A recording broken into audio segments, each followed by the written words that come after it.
UDF സർക്കാരിന്റെ ആദ്യ ബജറ്റിൽ തെക്കൻ കേരളത്തിന് വലിയ പ്രതീക്ഷകളാണ്. കേരളത്തെ തുറമുഖ നഗരമാക്കാൻ വേണ്ടിയുള്ള മിഷൻ സമുദ്ര പദ്ധതി ബജറ്റിൽ ഇടം പിടിച്ചേക്കും.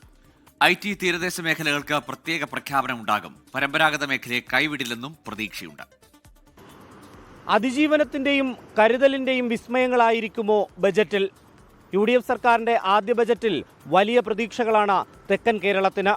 സംസ്ഥാനത്തിന്റെ ധനസ്ഥിതി ചൂണ്ടിക്കാട്ടി ധവളപത്രമിറക്കിയെങ്കിലും UDF സർക്കാരിന്റെ ആദ്യ ബജറ്റിൽ തെക്കൻ കേരളത്തിന് പ്രത്യേക പരിഗണന ലഭിച്ചേക്കും.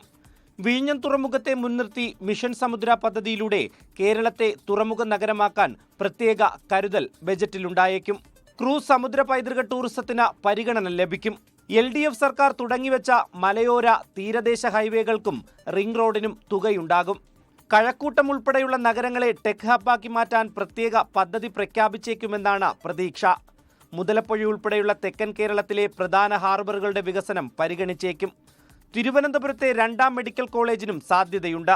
കശുവണ്ടി, കൈത്തറി തുടങ്ങിയ പരമ്പരാഗത മേഖലയെ സംരക്ഷിക്കും. ശബരിമല സംരക്ഷണത്തിനും വികസനത്തിനും പ്രത്യേക കരുതൽ നൽകും. പ്രാദേശിക ടൂറിസം വികസനത്തിനും ബജറ്റിൽ സഹായം ലഭ്യമാകും. തിരുവനന്തപുരത്തിന്റെ സ്വപ്ന പദ്ധതിയായ മെട്രോ റെയിലാണ് എല്ലാവരും ഉറ്റുനോക്കുന്ന പ്രധാന പദ്ധതി. റിനു ശ്രീധർ, 24, തിരുവനന്തപുരം.